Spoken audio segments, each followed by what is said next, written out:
Let me take you to Parliament where we can start the corona talk from there. Kumungu Member of Parliament Ras Mubarak is asking government what it is doing to ensure President Akufo-Addo is safe from the coronavirus following his European tour.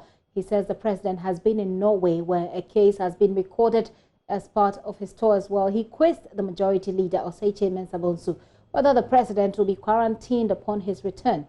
Joseph Opoku Gakpo joins us with more. Hello, Joseph. Joseph, if you do hear me, how did this emerge on the floor of Parliament? Were they having a bigger conversation on coronavirus? Not exactly. So what happened was the majority leader, Oseiche Mensah-Bonsu, delivered what we call the business statement, outlining the activities that the House would be engaged in and the issues that will be engaging their attention next week. And usually when he does that, then there are follow-up questions to that. And people who want to draw his attention to issues right on the floor can go ahead and do that. And so Ras Mubarak, who is the MP for Kumbungu, then got up and asked the Speaker about what is being done in order to ensure that members of Parliament and staff of Parliament who have been to travel out of the country and all are safe and they don't come back with any such possible diseases like the coronavirus. In the midst of asking the Speaker about that, then he threw the bit in that the President has also been out of the country and asked as to what the majority that would say about him being quarantined once he returns from the country. Well, there are some pictures of the president, and hopefully we'll be able to put some of that up of his trip in Norway. Did the majority leader give any indication of how soon the president will return to the country? He didn't, except to explain that as far as he's concerned, the request that Ras Mubarak was making was asking that he be quarantined. As Ras Mubarak made the point that the president has been out in Norway, he has recorded a case when it comes to the coronavirus situation, and then he said that he knows of examples of the president of Mongolia and other top leaders being quarantined after they reportedly contracted the disease, and it's what he wants to see with President Akufo-Addo.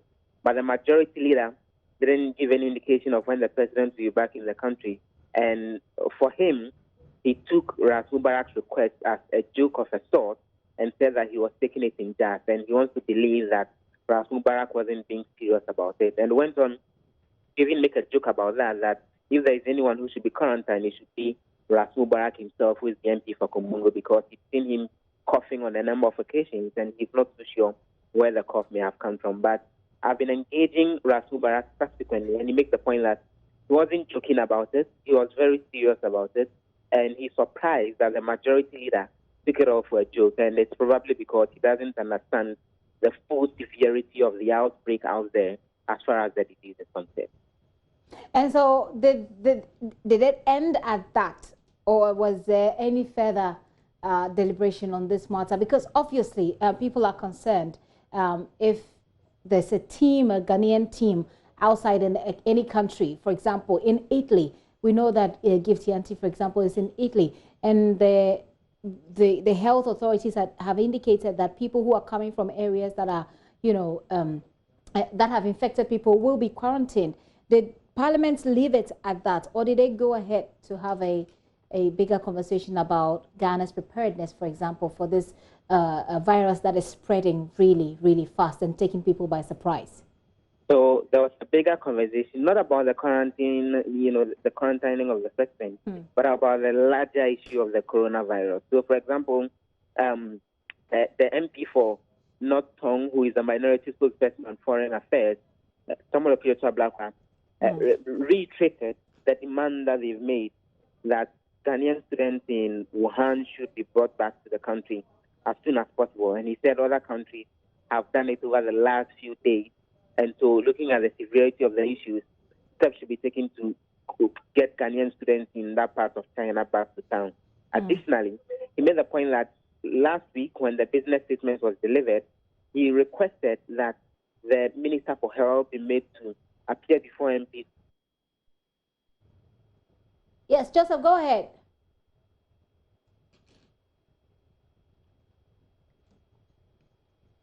Right. Well, it looks like we've lost Joseph Opoku-Gakpo. We'll try and raise him back on the line so we get the rest of what he was saying. But we can listen to Ras Mubarak make the point about President Akufo-Addo's visit and his team's visit to Norway and the fact that that country has recorded a case, whether or not Parliament agrees or whether or not there are plans for the team to be quarantined when they return.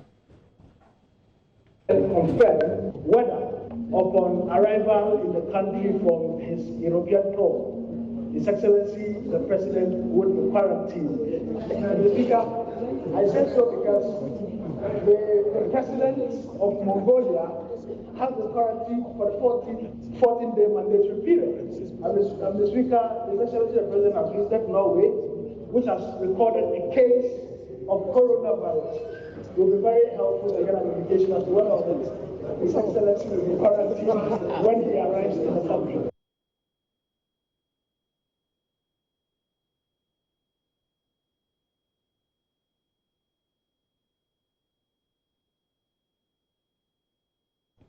Ras Mubarak there making the point. We'll get back to Joseph Opoku-Gakpo in Parliament and get more on that. Welcome back. Sincere apologies for that. And Ranking Member of Defense and Interior Committee, James Algaga, is talking about the recent spate of school and domestic fires with bushfires. He says it is important for government to relook at the Dumya Home Fire Safety Certification Project, which was launched in 2016 to tackle the increasing rate of fires in the country. Speaking during a tour of the Dumja warehouse by members of the Defense and Interior Committee in Parliament, he stated that the committee will support calls by the Ghana National Fire Service for the project to be rolled out. The news that has just reached us, which indicates that Nigeria has recorded its first case of coronavirus, actually now puts us on our toes. And so what that means is that a lot more is expected of us as a country to ensure that all those entering our country from Nigeria and other countries that have already recorded incidents of the coronavirus are properly screened. And where it is detected or people are diagnosed of having contracted the virus, they are placed in facilities, health facilities, where they can be given treatment, appropriate treatment, to ensure that the virus does not spread. We, as a country, we have a history. When Sierra Leone, Liberia had the outbreak of Ebola, Ghana became a center for the response effort to contain the Ebola virus. So with that rich experience and history, I am sure that if government puts its act together, we should be able to prevent an outbreak of the disease in this country. What is most important is for government to invest more resources in the fight against yes, but listening to the health experts, some allotments have been made, but listening to the health experts, it appears that government needs to do more in terms of investing resources so that we are very prepared for any eventuality. So it is an appeal I am making that government should invest more resources. Look, we don't lose much if we invest a lot and are able to prevent an outbreak. The moment we record an outbreak, we would even spend more. It is a challenge that we cannot proffer solutions immediately. But what I can ask, or if you like, appeal to government to do, is to deploy health personnel along the approved routes, at least as a starting point, so that the health personnel can work hand in hand with our immigration officers, whose traditional mandate is to police our borders, so that when you go through all the immigration procedures, you are also screened medically.